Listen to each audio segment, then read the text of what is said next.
And we're live after a phone call I had to take. But if you're the Jaguars, this is the best way I can put this. The turnovers are a problem. 4 turnovers in the first quarter. All 4 interceptions. Did not play well. But you did not play horribly in that first half either. Just things didn't go your way. But your team in that second half played exceptionally well. They played better than you could ask for, and they won the game. Now, when you go against a great team, are you going to be able to do that on a every game basis? No, because you're going to go against teams like the Chiefs, the Bills, the Bengals that aren't going to play that way. So, if you can do that, great. Otherwise, let's see what happens. For the Chargers, I'm going to say this. Brandon Staley, you're a defensive coach. The one thing, in my opinion, you should be good at is defense. Your defense should be good. Not, oh, well, I really helped Justin. He's gotten better, which he has. But the defense is bad. And you're this defensive wizard. And yet now you guys can't play defense at all. So if Brandon Staley doesn't get fired, then that's one thing. But here's what I will say. The coordinator might get fired if Staley doesn't get fired. Because you can't tell me we want to throw the ball on every snap and have no success. And we're constantly punting and getting him back in the game. Up 27 at one point, and 3 minutes left in the third quarter, you're only up 10. And not just that, you don't score in the fourth quarter. This is what makes the difference between a good team and a bad team, or a good team and a great team. There's this, where when things just don't go your way, you gotta make your own breaks. And the Chargers didn't do that, and that's why they lost. And finally, the preview between the Bucks and the Cowboys. I'm not gonna do predictions.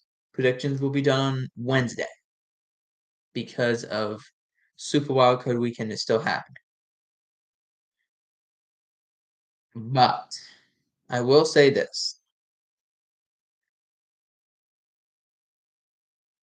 The Cowboys, it looks like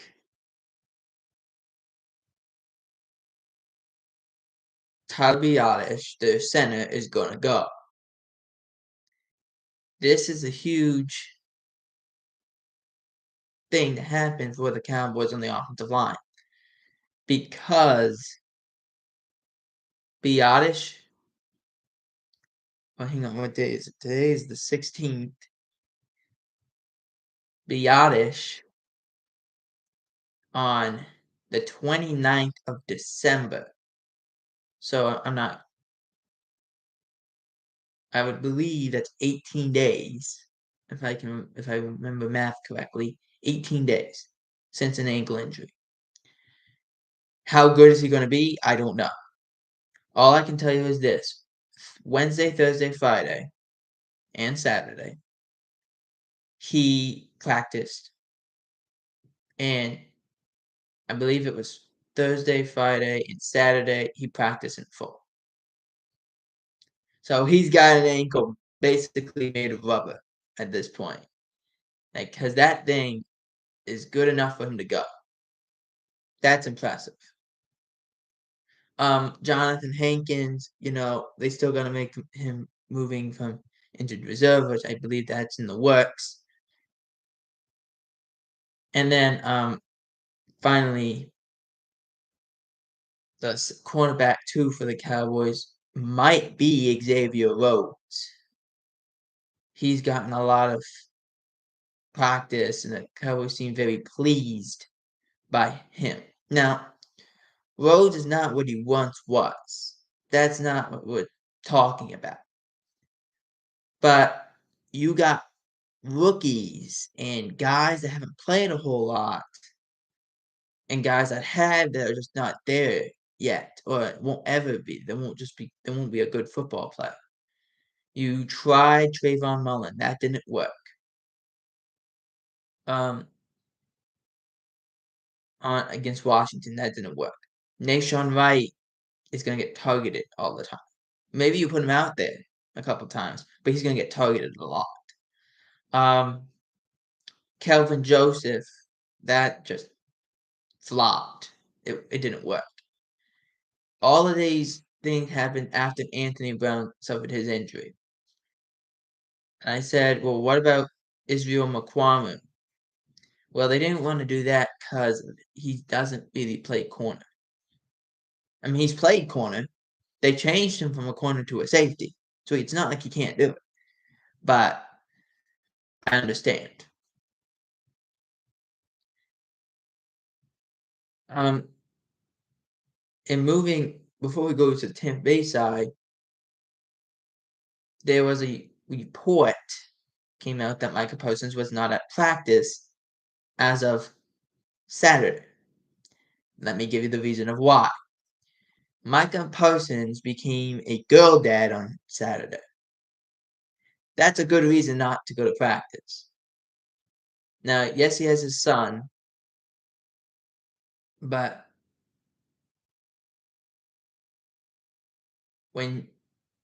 typically if you have a kid, they're not going to have you practice at all. But don't expect Micah Parsons to go anything lower than it. He's better than what he has been this year, which is unbelievable to say. Moving to the Bucs side, they get Ryan Jensen back from that devastating knee injury. That's the best way I can put it. Because late July, I went on vacation, and I hear that he injures his knee. And a week goes by, no talk about the injury. Extent of that they don't know what the injury is. 2 weeks go by. Now we get some news. The injury continues to swell up. So every time they try and check it, so they don't know what it is because it continues to swell. Now, as I say this January 16th, he is back. What does this mean? Well, it means you're going to have a starter center out there. That's huge. But there's a lot of problems with this Bucs team. They don't run the ball very well. And defense, they're really good, but they've just been they have to go back on the field every 10 seconds because that's how they operate on offense. So, keys to victory if you are the Cowboys would be first one, eliminate the run game as much as possible. Leonard Fournette ran the ball over 127 yards against you in week 1. Eliminate the run game. That's number 1. Number 2, don't allow Brady to have the big play. Don't allow Jones, Godwin, Evans, and Gage to beat you deep. Easier said than done, but don't allow that. And finally, you're not going to get pressure. You're not going to get sacks on Tom Brady, but get pressure on him. Get your hands up and knock those short passes away. Because he's content with throwing short passes and going down the field. And he's content with throwing the ball out of bounds and surviving another down. He's content with that. But if you do that, you have a chance to win this game. For the Bucs side, attack that number 2 corner. That's what you're going to do. You know Diggs is going to be either on Evans or on Godwin all night long. So attack who he's not going against. Everyone says we'll try and run the ball. Well, it's hard to say, depending on if the Cowboys can actually set the edge. That's not going to be easier for Fournette or White, the running back White as well.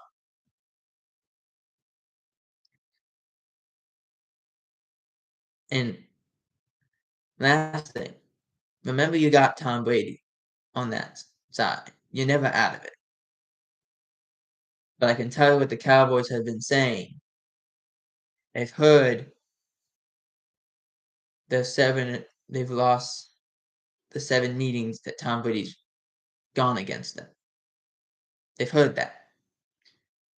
Jerron Kearse was playing it cute when he said, well, they haven't beaten us this year. And to be fair, he's not wrong, as it is January. DeMarcus Lawrence says they aren't afraid of Tom Brady, but he's not getting any younger. So if it's going to happen, it's going to happen now.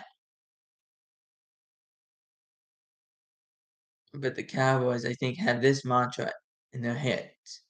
Let's destroy this myth and this legend.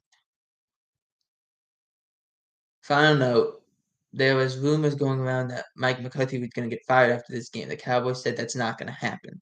Sean Payton even said that he doesn't see that job being open. But here's what I'm going to say. Does McCarthy get fired? No, unless the Cowboys are so concerned with losing Dan Quinn. Otherwise, no, he's not fired. Because there is more likely you're not going to go 2 years in a row where you keep everybody. That's not going to happen. But who knows? But if you listen to Mike McCarthy, and there's great questions and articles about it, McCarthy grew up in Pittsburgh, around the Pittsburgh area. His father owned a bar, was a firefighter, amongst other things that he did.